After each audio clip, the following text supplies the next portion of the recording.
thought I'd start by making a video about my Silver Ranger. So she's 65 and yeah, she's great. So I actually think I can hit 66 and then get these main quest stories done before I go to sleep tonight. So let's see if we can manage that. I'll show you the gear really quickly. So this is my second character that I've made in this game since I started playing, and first I made a Scavenger and then I re-rolled to this. Now my Scavenger was extremely lucky. I'll quickly show you him actually.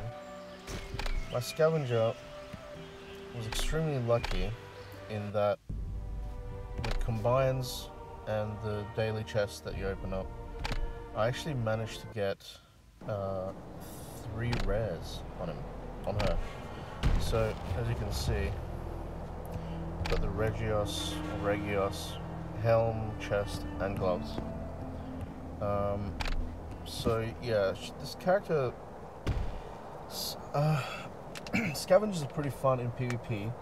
However, once I discovered what PK was, I spent like a few hours just killing people around, leveling and in elite dungeons, and my PK actually went up to 292.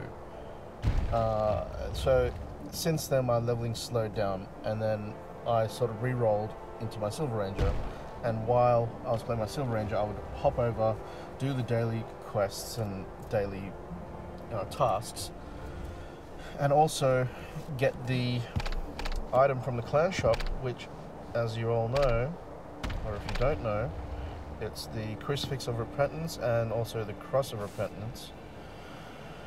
And just trying to reduce my PK level because it really slows you down. Like, you can't do any overnight farming at all if you have PK.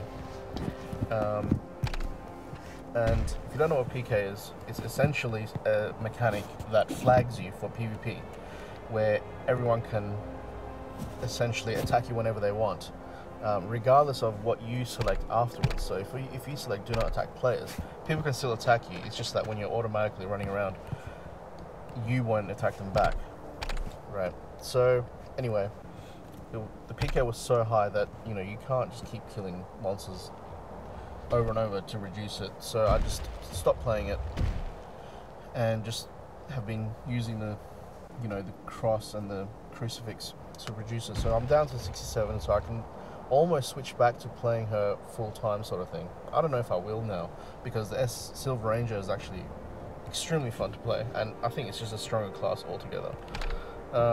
Scavengers are, I think, anyway, I'm talking too much about Scavengers. Anyway, let's go back to the Silver Ranger.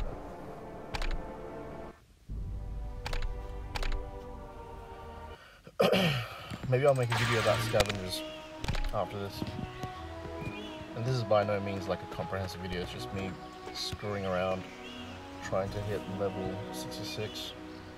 And in doing so, I might be able to show you guys what the Silver Ranger is like. It's basically, it's just purely sustained DPS. I haven't played many other classes, but from what I've seen on my Scavenger, it's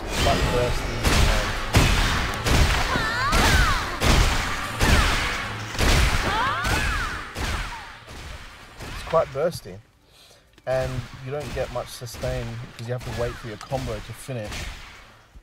Whereas the Silver Ranger, it's just like boom, boom, boom, boom, non-stop, and it's quite high damage as well. Now, of course, I could be, lining mobs up here, but just can't be bothered. So this is what Silver Ranger is like. Oh, I'll switch back to my PvE skill set. I don't bother using any of my abilities while I'm just auto farming because it just uses too much mana, and as you can see, it just drains my mana really quickly. And you just save on pots, health pots and mana pots, if you just have your buff active on auto, and the rest of it just not being used. you don't need it by all means. I don't think you need it at all. You don't die. If you come across an elite, you should always like take manual control to dodge everything. And as a Silver Ranger, you can actually dodge most of the auto attacks as well. But yeah, for just regular quests like this, you don't need to touch it. So this character's gear is like nothing I've showed you before, but basically, I wish I had the Jupiter. That would be so sweet, but I'm having to deal with just 2 rares and this Akat longbow, which is so hard to level up. God damn it! Like, it just takes forever to level this up. Any SR gear takes ages to level up, by the way. If you're wondering, I'm playing on the iPad Pro 10.5 inch, which is like the 2nd generation iPad Pro. It's got the 120Hz screen, which is so sweet with this game, because I think, if I remember correctly, you can actually check the, yeah, so you can select the frame rate. I don't know if selecting high sort of unlocks it where the device can utilize it to 120 Hz, but it certainly feels a lot smoother than my iPhone 7 Plus, which, don't get me wrong, is also pretty quick, pretty smooth.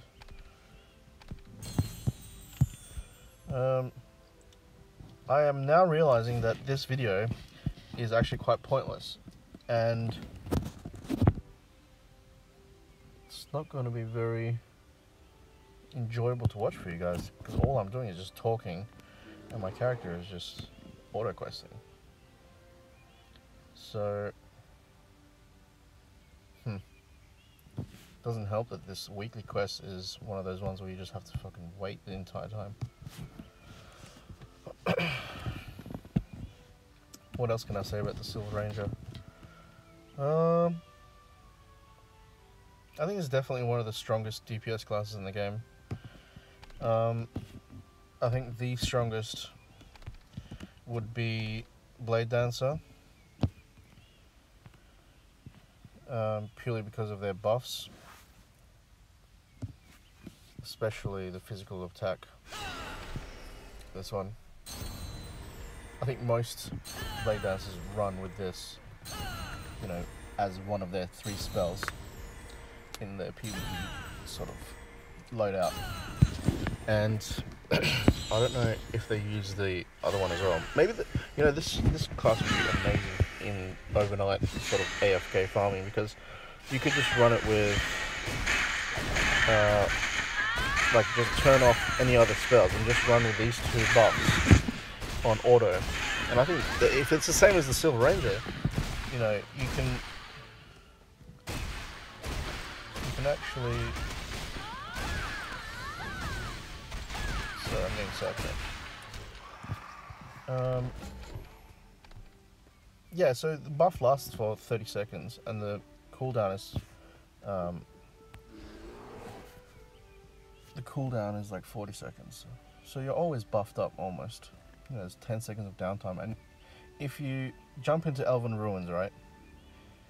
If you don't want to spend 10 seconds without a single buff, you can actually just, you know, stagger your buffs just off the initial cast. So you run into a populated area, for example, in Elven Ruins, you go towards near the end, you know, with the skeletons, and then before you leave your device to auto farm, you just cast. You turn off auto casting, so you cast one of them, and then, I don't know, 20 seconds later, cast the other one, and then put it on auto, and after that point, it'll be staggered, and then they will cast automatically as soon as they're off cooldown. So even when one buff falls off, and there's a 10-second window for that particular one to get back on, the other one will be affecting you. So essentially, you're always going to be buffed, regardless, you know. And you can sort of fine-tune that down to, you know, 10-second gap between them, and then you're really making things efficient. But that's sort of like min-maxing, and I don't think this game requires any sort of min-maxing. It's just a bit of fun, I think.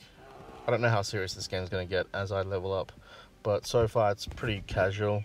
You know, we do clan dungeons once a week. and we just smash it out in about an hour on all of them. All the ones that we can do with our current gear. I mean, the Ant Queen actually took bloody ages last time because we're all undergeared, but I think this week it's gonna be a bit faster. Our tank was getting wrecked. I think tanks are pretty useless in this game. I was gonna say useful, but I just feel like, especially in progression, and I've said this in, I've talked about this in World Chat, which, it's not a credible forum by any means. It's just randoms talking. I've mentioned it to other people, saying tanks just feel useless in this game, especially in progression. And what I mean by progression is basically when you're trying to down something for the first time, or it's when something is not on farm, when you don't have it, when you're not able to clear it regularly on a consistent basis. So we did Ant Queen for the first time last week, and we were nowhere near nowhere near the level that we needed to be to defeat the boss in a timely manner. But since there's no enrage mechanics in this game, you can just keep going and going and going. As long as you can get through the couple of different phases of the boss, the first, every couple of blocks of percentages of its health, like at about 80% or 70%, it'll start spawning ads. And then for the next, once the ads die, for the next 20% of its life, it won't spawn ads. And then it just cycles that, right? It just repeats that. So as long as you can actually get through the phase mechanics and, kite and kill the ads and kite and kill the boss, and you don't really need a tank. And since it doesn't enrage, there's no hard limit to how much time you can spend in there. And that's exactly what we did. Our paladin tank was getting 1 to 2 shot. He's one of the highest geared in the clan, so it's not like he was severely undergeared. We were all around the same item level. Combat points or whatever, CP. And he was just getting wrecked. And so I think I was doing like either the highest or second highest damage. And I ended up just kiting the boss the entire time. There were so many times when the entire raid got wiped and I was the only one kiting the boss. I might make a video of that this week actually, because I got a feeling that it's going to be pretty much the same thing. I was just kiting the whole thing and staying alive and keeping the raid going. Otherwise, if there's no one for the boss to attack, it will reset. So that is one thing that you should keep in mind. If people die and there's no one for the boss to continue to attack, you can't keep it going because it's just going to reset. It doesn't run to you guys at the graveyard. So yeah, I think tanks are pretty much useless. I mean, what are you supposed to do? Are you supposed to take 3 tanks into progression dungeons and then just cycle them around from their on their deaths? Oh, one tank's down, let's go, just grab the next one, quick, get aggro, taunt it. I don't know, it just doesn't seem, they just don't seem effective. And, to the same extent, healers, since tanks are pretty useless, then healers are just all, they're only good at AoE healing then, because there's no point spot healing, and I don't even know, I haven't played a healer, so I don't even know if spot healing is an actual thing in this game. But from what I can tell, they chuck a big green circle underneath them, and it just hits everyone who's in that circle. So pretty much every type of healing in this game is AoE healing, and at any one point, other than the ad phase, there's only one person potentially taking damage from the boss. So I don't even know if that's a thing. And most of the time, people are running frantically around, unless you're on Discord and you're trying to organize everything.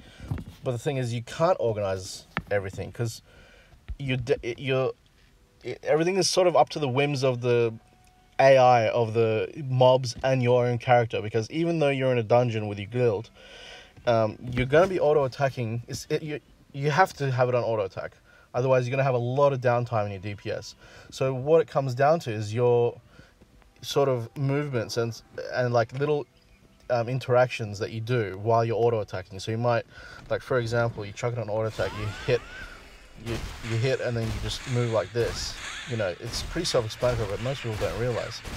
Anyway, so having said that, since you can't really, even if you're on Discord and you're like, okay guys, now we're gonna take the ads across the room and then we're gonna switch sides and take the other way, and then you guys just all AoE it. Like, no one's gonna do that because you're auto attacking anyway, and you're gonna run random directions, and the mobs are just gonna go to random people. And once they grab aggro, it's pretty hard to grab aggro in any other direction. So multiple people have aggro from the ads, and you have to, organize them to run a straight line. Anyway, it doesn't work. This game is not that sophisticated, unfortunately. I wish it was, but I just don't think it's meant to be that sophisticated. Anyway, so I think healers, to some extent, are also useless.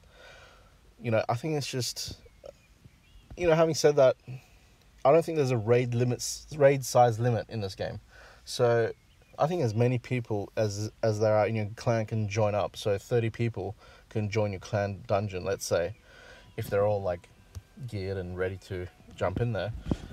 So I don't know, would I take, in an ideal situation, if I was a clan leader, which I'm not, I'm just an officer, but if I had any say in it, or had an ideal, choice of composition of raid, would I take any healers or tanks over an equally geared DPS, Blade Dancer or a Silver Ranger or a Spell Howler or something?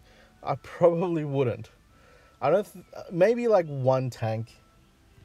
I don't know. That's the thing. Unless they can take hits, they're pretty useless. If they're gonna end up kiting, I can kite just as well, if not better. So I think they're just useless. I don't know. I'm going out on a limb here. I don't know if they are useless or if they have any viability in the late game, but from my experience, they seem pretty shit. So sorry to all you Shillian Knights and Guardians and Paladins out there. But yeah, I think your class is terrible, and I would never roll one. Yeah. I heard that they do pretty shit damage in leveling. It takes them forever to do content by themselves and all that shit. And just as I say that, I get a client. So I actually work as a chauffeur, and I have to go pick up my client. So I think it's a great time to end the video, and I will see you guys next time. And hopefully the video won't be this boring.